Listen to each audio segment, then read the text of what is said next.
जय हिंद दोस्तों। आज हम एक ऐसे विषय पर चर्चा करेंगे जो बहुत गंभीर भी है और इस देश के लिए महत्वपूर्ण भी। राजनीतिक अपराधीकरण। क्या है राजनीतिक अपराधीकरण और इसका देश और समाज पर क्या असर पड़ता है, आइए जानते हैं वीडियो में। राजनीति का मूल उद्देश्य समाज की सेवा करना और सुशासन स्थापित करना होता है, लेकिन जब राजनीति अपराध से जुड़ जाए तो वह लोकतंत्र के लिए सबसे बड़ा खतरा बन जाती है। भारत में राजनीतिक अपराधीकरण एक गंभीर समस्या बन चुका है, जहां अपराधी बैकग्राउंड वाले लोग सत्ता तक पहुंच जाते हैं और फिर कानून का दुरुपयोग कर अपने आपराधिक कार्यों को बढ़ावा देते हैं। जब अपराधी तत्व राजनीति में प्रवेश कर जाते हैं, चुनाव लड़ते हैं और चुनाव जीतने के बाद सत्ता का दुरुपयोग कर अपने अपराधों को छुपाने या बढ़ाने का प्रयास करते हैं, तो इसे राजनीति का अपराधीकरण कहा जाता है। यह प्रवृत्ति न केवल लोकतंत्र को कमजोर करती है, बल्कि प्रशासनिक व्यवस्था को भी भ्रष्ट करती है। वरिष्ठ अधिवक्ता अश्विनी उपाध्याय ने 2016 में सुप्रीम कोर्ट में एक याचिका दायर की थी, जिसमें उन्होंने ये कहा था कि कोई भी उम्मीदवार या जनप्रतिनिधि पर आपराधिक मामले में आरोप सिद्ध हो चुके हैं, ऐसे नेताओं के चुनाव लड़ने पर आजीवन प्रतिबंध लगाना चाहिए। अभी प्रतिबंध की अवधि मात्र 6 वर्ष है। सुप्रीम कोर्ट ने सुनवाई करते हुए इस पर केंद्र सरकार और चुनाव आयोग से जवाब मांगा है।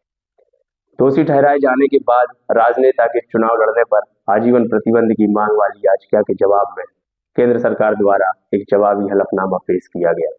इसमें कहा गया कि सवाल यह है कि आजीवन प्रतिबंध सही होगा या नहीं। यह सवाल पूरी तरह से संसद के अधिकार क्षेत्र में आता है।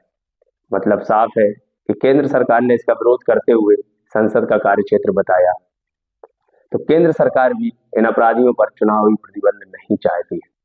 आइए अब हम आपको बताते हैं कि इस देश की संसद में कितने अपराधी सांसद आपने अपनी वोट से बनाकर भेजे। भारत में कुल 543 सांसद हैं।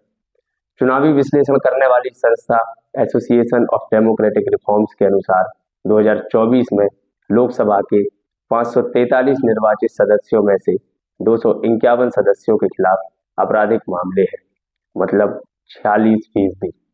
तो वहीं 2019 में 233 निर्वाचित सदस्यों के खिलाफ आपराधिक मामले थे, मतलब 43%।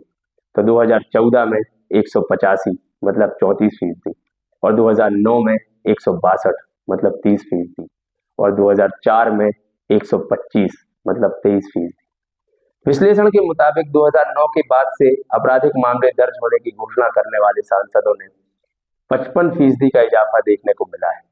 नवनिर्वाचित हुए 251 सदस्यों में से 170 यानी 31% के ऊपर संगीन आपराधिक मामले दर्ज, जिनमें दुष्कर्म, हत्या, हत्या का प्रयास और अपहरण जैसे संगीन मामले हैं। गंभीर अपराध के मामले वाले सदस्यों की संख्या 2009 से 125% बढ़ गई। नवनिर्वाचित हुए 15 उम्मीदवारों ने अपने ऊपर महिलाओं के खिलाफ अपराधों से संबंधित मामले घोषित किए हैं, जिनमें 2 पर आईपीसी की धारा 376 के तहत बलात्कार के आरोप हैं। 18वीं लोकसभा में सबसे बड़ी पार्टी के रूप में बरकरार भाजपा के 240 विजयी उम्मीदवारों में से 94 यानी 39% ने अपने ऊपर आपराधिक मामले घोषित किए हैं। तो कांग्रेस के 99 में से 49, समाजवादी पार्टी के 37 में से 21 ने अपने खिलाफ आपराधिक मामले घोषित किए हैं। तृणमूल कांग्रेस के 29 में से 13 और डीएमके के 22 में से 13, तेलुगु देशम पार्टी के 16 में से 8 और शिवसेना के 7 में से 5 उम्मीदवार आपराधिक मामलों का सामना कर रहे हैं। और इन आंकड़ों में सबसे हैरान कर देने वाली बात यह है कि देश का सबसे पढ़ा लिखा राज्य केरल सर्वाधिक आपराधिक पृष्ठभूमि वाले सांसद निर्वाचित करके भेजता है। आंकड़े बताते हैं कि आपराधिक पृष्ठभूमि के उम्मीदवार देने में देश की कोई भी राजनीतिक पार्टी पीछे नहीं है। आखिर ऐसा क्या है जो राजनीतिक पार्टी ऐसे उम्मीदवारों को टिकट देने के लिए मजबूर होती है?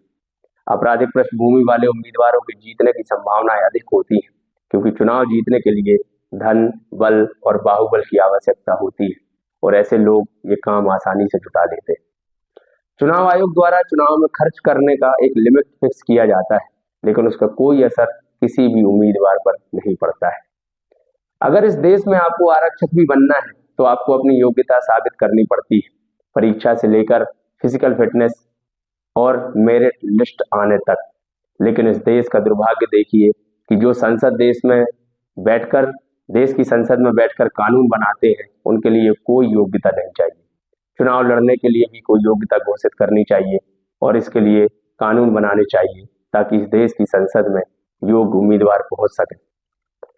जनता तो वोट देने के लिए मजबूर है, अतः सभी राजनीतिक पार्टी भी इस पर कड़ा संज्ञान ले कि ऐसे अपराधियों को टिकट देने से बचे, ताकि इस देश को हम एक बेहतर देश बनते देख सके।